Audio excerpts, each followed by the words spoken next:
गोर लगे छी अपने सबके मिथिला संस्कार पर स्वागत करे छी। दिल्ली में हम सब कोना कोना का छठ मनेलहुँ हँ, नहीं जमुना जी जाय देलक, नहीं कतौ जाय देलक। अब कोना कोना का छठ मनेलहुँ हँ से अपने सबके वीडियो देखा रहल छी जे हम सबके कते कठिन से छठ छत पर मनेलहुँ हँ दिल्ली में सब गोटा बैस कऽ। तो दिल्ली के छठ अपने सबके देखा रहल छी आ संग संग एकटा गीतो दऽ रहल छी, से सुनू। तोहरे उगैते हो दीनानाथ दुनिया जोत, तोहरे डूबैते हो दीनानाथ दुनिया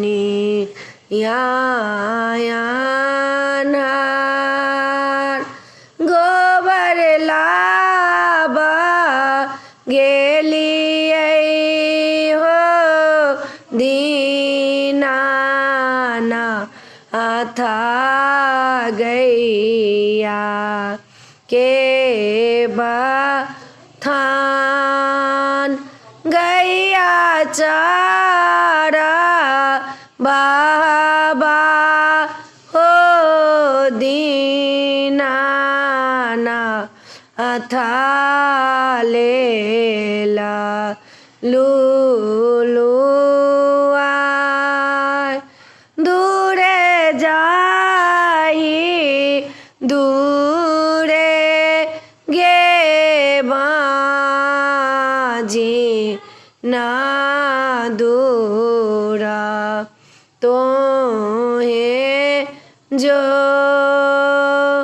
तोहरे गोजनाओ टेगे बाजी न मोर गैया हे तई बाज। कानीते की जैते हो दीनानाथ एलौं आपन घर निपीते पोतैते हो दीनानाथ भेला एती बेर। तैयो ने छोड़ाओ लियो दीनानाथ बाजिनिया पाराधान।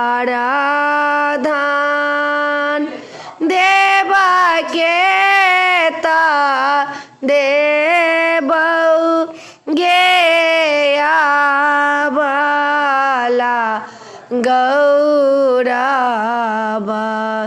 जूनी कर। गौरव जूनी करबे गेया बाला की फेरू लेबौ छिन। वीडियो में आ चला अपने सबके ई छठ के वीडियो नीक लागत तो चैनल के सब्सक्राइब करऽ के नहीं बिसरबै, जरूर सब्सक्राइब करबै, लाइक करबै, कहबै जरूर बिसरबै नहीं जे नीक लागल छठ के कि नहीं नीक लागल दिल्ली के छठ से जरूर कहबै। जय मिथिला, जय छठी मैया।